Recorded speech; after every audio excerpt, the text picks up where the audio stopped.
So recently I've set this goal for myself, and it's a pretty big goal for somebody my age, but I don't doubt that I can accomplish this goal, especially with the help of God on my side. But I wanted to make an audio today about how God desires good things for us, but we have to humble ourselves first. And there's this goal that I can't talk about on here because God instructed me to just work at the goal and not talk about it as much. But there is this goal that I have. And in order for me to get here, I have to work hard. I got to save up. I got to do all these things. But I also have to start humbly. And I think the reason why a lot of us don't get the things that we want or don't even get the things that are desired for our lives is because a lot of us refuse to start humbly. A lot of us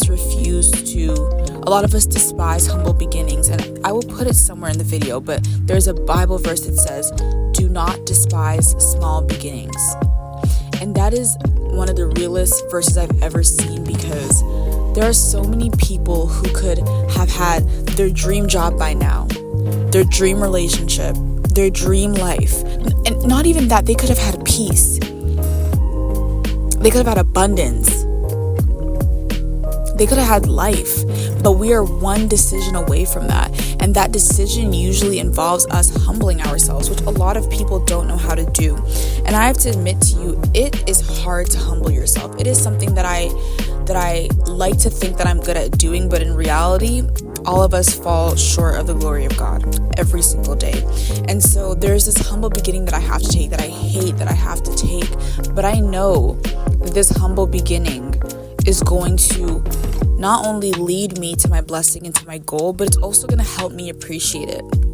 God's very intentional when he tells us to do things. God's very intentional with the way that he handles us, because he knows how humans are, because he hardwired our brains.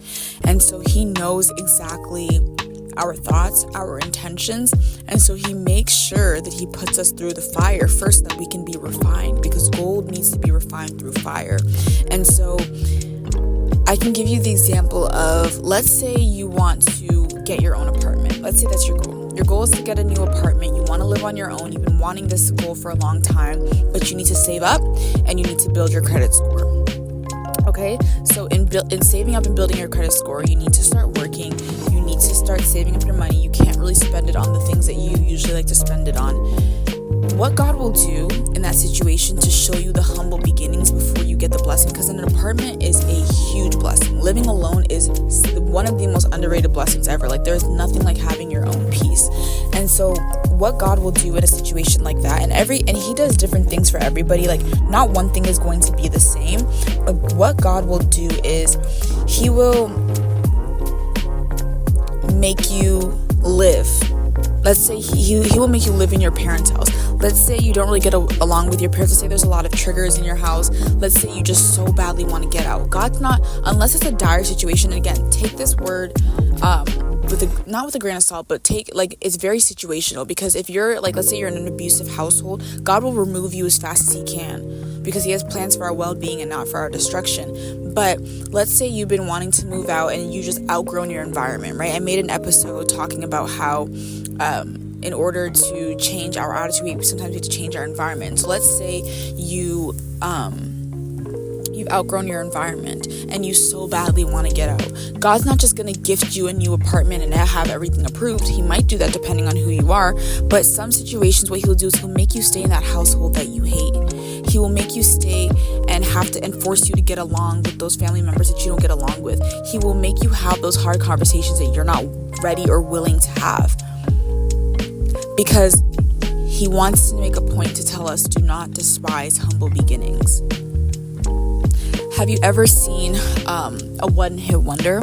So somebody who blows up out of nowhere with one song that they made, and they were not ready for the success, and they haven't had a change mindset. They just made the song, and that song completely blew up. And then give it like a month or 3, and that person has completely fell off. They went from having so many record labels wanting to sign them. Now nobody wants to deal with them. They're in and out of jail. Like, they just plummet so fast, and you think to yourself, like, they had a great song. Why didn't they just seize the moment? Why didn't they just hop on the wave? Why didn't they just continue doing the hard work? A lot of the times why those things don't happen is because there was never a humble beginning.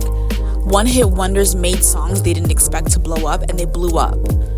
I think there's a singer called Victoria Monet. I don't know if you know her, but she had been writing songs for celebrities for years. She had been producing music. Hey guys, if you've been following up with me, you would know that I have been in a wilderness season, and I've been documenting my season as well as how I overcame it and stepped into my Job blessing. I just came out with an ebook that God led me to create, detailing everything that I went through. Check it out in the link in my bio if you're interested. In albums for years.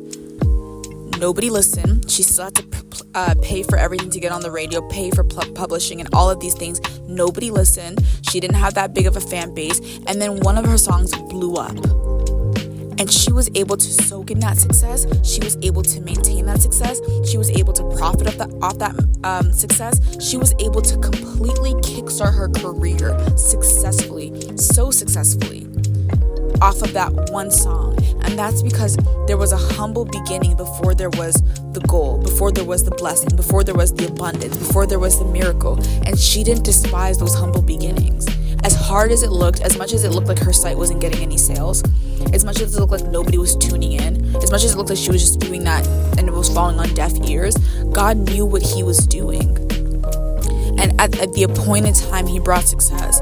And I think what a lot of us forget is that there's a time for everything. The Bible says there's a time for everything under the sun. There's a time to be rich and there's a time to be poor. There's a time to build and there's a time to enjoy the fruits of your labor. And so a lot of us just want to jump to enjoying the fruits of our labor. A lot of us just want to jump. And God has been talking to me about rushing and not taking time to smell the roses. And I think high school is a great example of this. I rushed throughout high school. I hated high school and I just wanted to get it over and done with. But there were moments where I could have smelled the roses. There were moments where I could have been okay. But instead, I wanted to rush through everything. And so I got to my goal. I got there eventually. But I look back and I'm like, I can't remember the lessons. I look back and I'm like, I can't even remember the good times because I didn't dwell in them. I didn't enjoy it. So God desires good things for you, but there is a process to everything, and he has to humble you first, and you have to choose to be humbled before you can see that success.